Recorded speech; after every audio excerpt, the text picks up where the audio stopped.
Welcome to Unhinged Magi. All right, we're going to go political just for a moment. Yeah. Okay, we're done with that. Yeah, now it's up to you to decide which side we were talking about. Exactly. No, we are going to be talking. You guys can already see the title. You already know what the topic is. We are going to be talking about the Modern Masters mistake all over again. Yes, indeed we are. Yeah. People don't learn their lessons the first time around. Maybe they'll learn it the third time. Yeah, you would think, right? Yeah. So there's something that I've been noticing. When I watch other channels, I watch other videos, I'm starting to hear people make comments about buying some of into the newer cards, like the newer chase cards, and talking about it from an investment perspective when they're buying those cards. No, not just boxes, but singles and stuff in these newer sets. Exactly. And I don't know. What do we say about this, Dan? So buying newer cards and newer sets, and even in the modern sets, it's hard to speculate price, and you know that they're going to print. Let's just put that in the cat bag, just mix them around, throw it up, and then throw it out the window. No, don't do that. Cats are lovely. I love cats. Did you just tell the internet to put a cat in a bag and throw it out a window? I did. You know that's not going to go over well. Well, just so we're clear. I like cats, but apparently not. Yeah, that was terrible. I shouldn't have said that at all. Moving on from tossing cats in a bag out of a window. So in Modern Masters and all these other sets, there's a lesson, I think, that people learned painfully. So right around the time of, we were saying Masters 25 and Iconic Masters. Yep. So there was a lot of excitement for those Masters sets coming out. Yes, and a lot of people were buying them with high expectations. Yeah, Modern was a very exciting format, and people were pouring money into it. People had Modern decks that were worth an awful lot of money. Yeah. And then basically Wizards reprinted the crap out of those Modern sets. Yeah, and then they kept printing the crap out of the Modern sets. Yep. And you kept seeing the same cards come out every single time. So nothing could actually grow actually over time. You know, because guess what? We have everyone's now FOMOing over the fetch lands, right? Me too. Yeah. Right? I love Zendikar Rising because it has the enemy fetch lands. I mean, they are cool. Yeah, exactly. And they have them. The retro frame and everything. Exactly. And I think the boxes are going to go up in value. The sealed boxes. Sealed boxes, right? Different. There's a difference in that. And what people are doing is buying the individual fetch lands, expecting the fetch land prices to go to the moon, which, from one perspective, I do understand that they will go up since Wizards will probably not print them for a while. Short term, maybe. Right? However, you have to realize that they're going to print them again eventually. Yes. Right? And look at the slot that they print them in Modern Horizons 2. They printed at the rare slot. Yeah. And people were worried that Wizards might someday print them again at the rare slot instead of a mythic slot or something like that. Exactly. And my expectation is that they will do it again, right? They're going to print it at the rare slot again but why? Because Fetchland sells boxes. It does. And you know what Wizards so likes does to do? Jace and Tarmogoyf and a few cards like that. So, yes. If you're buying the fetch lands for actually extending your profit line and that kind of stuff, people are talking about investing, but they're talking about it short term. Now, which would be better? Long-term investment with an old school product or a short-term investment with a fetch land? That is easy. It's always going to be the old school stuff. Depends on how fast you can flip it. I don't think the fetch land price is going to flip that fast. You know? So but what do you mean flip? You mean start going down again? No. So it won't rise as fast as an old school card. Well, if it rises at all, that just means they're going to print it. So it's either going to stay flat or it's going to rise a tiny bit, and that's going to tell Wizards we should do another set, and then they will. Exactly. That's my point.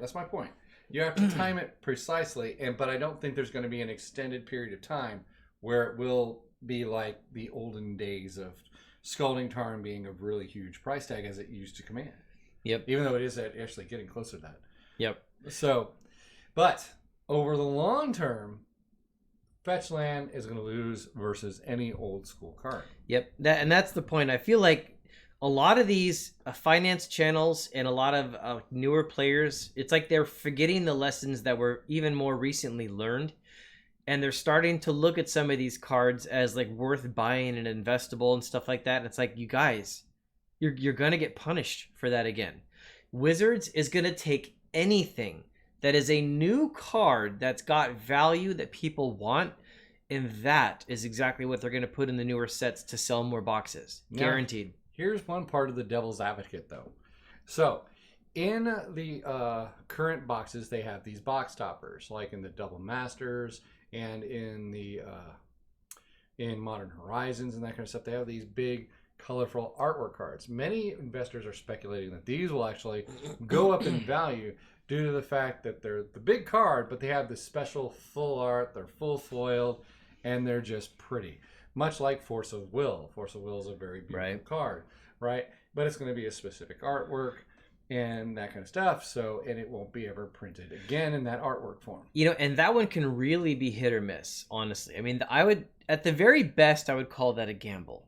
Because there are cases where some of those have been like a rare special edition set, like a Kaladesh Masterpiece, those are huge. Mana Crypt or something like that. Those are they've actually like maintained pretty good value and even gone up from where they were at. However, it would have been better to buy like a Beta Mana Vault or you know, a book promo Mana Crypt or something like that. At the exact time period, yes. Yep. At that time period, it would have been better to buy one of those originals. So anyways, it's kind of a give and a take. Like sometimes when they do a special set, like think about the Jace set that they did. That was like $20 for like 8 cards, and it had like Brainstorm and stuff like that inside of it. I mean, it was a cool set, and they were unique and stuff like that, but none of them have any value. What, the Jace? Yeah, that Jace set. Yeah, no, not Jace. Berlin. No, the set. The when you buy that little box set, and it had like 8 cards in it, they were all Jace the Mind Sculptor themed. Oh, gotcha. Yeah, so like those cards really don't carry any value, but they were like a special set, and they were good playable cards. I think Gifts and Given was in it as like one of them as well. But anyways, yeah, that set really doesn't have very much value, but like a Kaladesh Masterpiece, it might. The point is, does.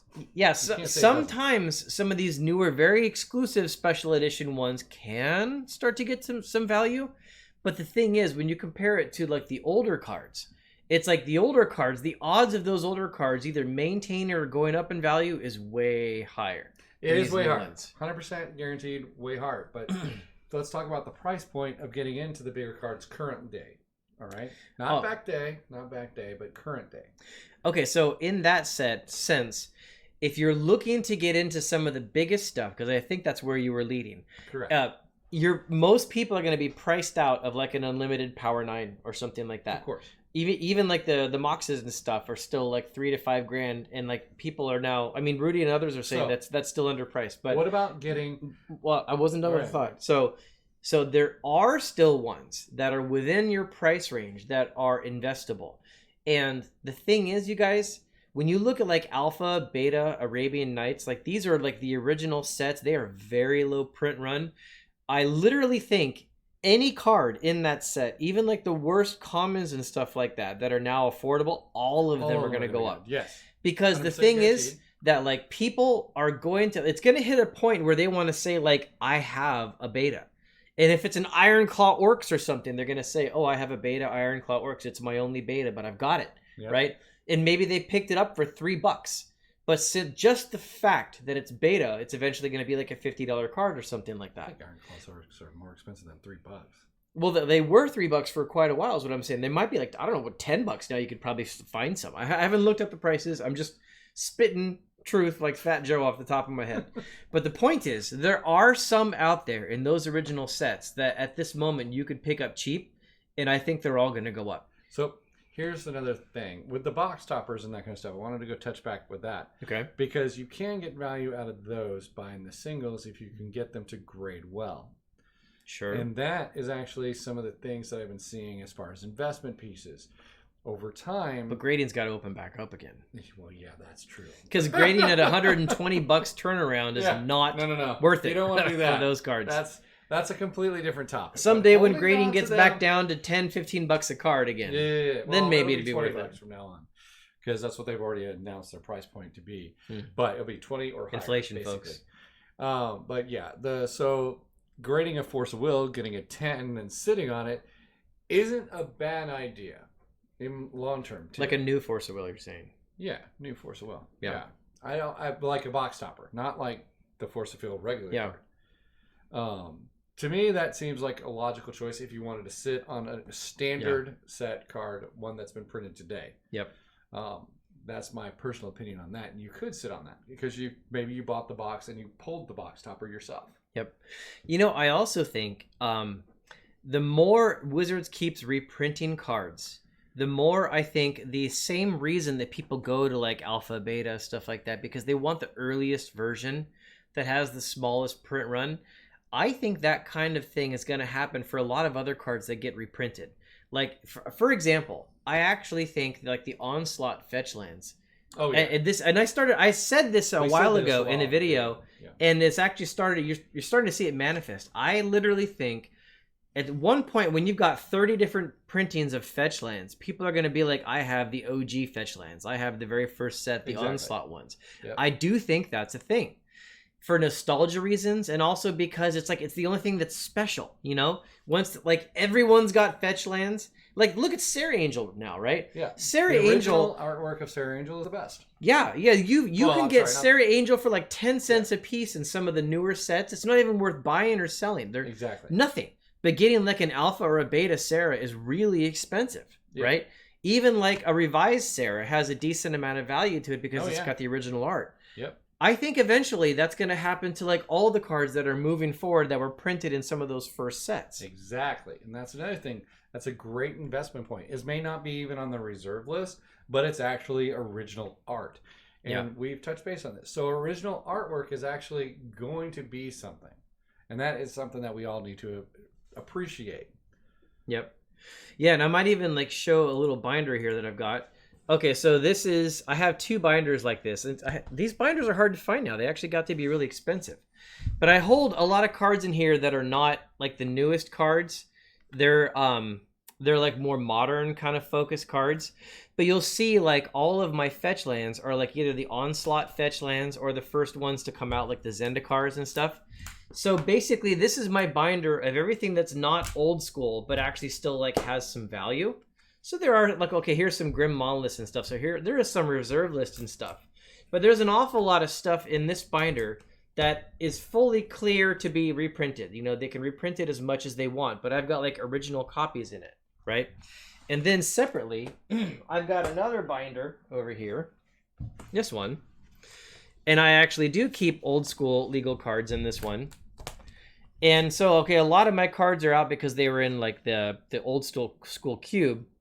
But you take some cards that are going to be reprinted in other sets. Like, here we go, Maze of Ith, right? Maze of Ith. Reprinted again and again. Yeah, it can literally be reprinted in like a lot of other sets. But this is like an original artwork from the original Dark set. You can pick these up, not terribly expensive. But, I mean, this is something that's probably eventually just going to be completely surpassing any value of like a newer one. Pendelhaven is like another good example, right? Just like original print cards, even the ones that are not the most expensive are going to be the ones that eventually start going up. Okay, I have to get past the dual lands. We don't even need to talk about that. Everybody knows those are going to go up. Okay, here's another good one. A Beta Tranquility, right? Now, if you think about it, Tranquility is actually a pretty darn good effect. Oh, yeah. You know, it hits all of the enchantments in play. It's not super expensive to cast. And sure, there's other versions and stuff out there. But, I mean, it's not like a completely wasted slot in like a commander deck. And it's an actual, these are like, are these ones the collector's edition or these betas? I don't know. One of the two. They're either betas or collector's edition. But the point is, these are like our OG versions. Yeah. And eventually you're going to have people going for these OG versions because they're going to be like, oh my God, I've got a beta card in my deck, right? Or like the Orcish Artillery sitting here. That's going to be the kind of thing that people are actually going for. And I think that's coming down the road, you guys. So I think sooner than we think. This whole push that everybody's making to go out and think about investing in newer cards as like singles, you guys, don't do it. Those cards, they're all going to get demolished. I'm going to say do it, but do it with certain expectations, you know? But not all of it, obviously, because I don't agree with that. I'm just going to say don't do it. Like, hey, buy them to play with them, And buy it with money that you're planning on losing. That's what I would say. I wouldn't say plan on losing. Yeah. Depending on what you buy. Yeah. Because I think box toppers are very pretty and they're very, depending on the grade that you get. Yeah, but if it's an expensive card like a box topper, you could get a cheaper version of it, or you could just go buy an old school card or something like that. Well, you can trade it for an old school card. Yeah, if you find someone that's even willing to trade it. Oh, Anyways, there we go, guys. Mostly stores. That's the topic. So I hope you all have a great weekend. Thanks for tuning in, and we'll talk to you later. Talk to you guys real soon.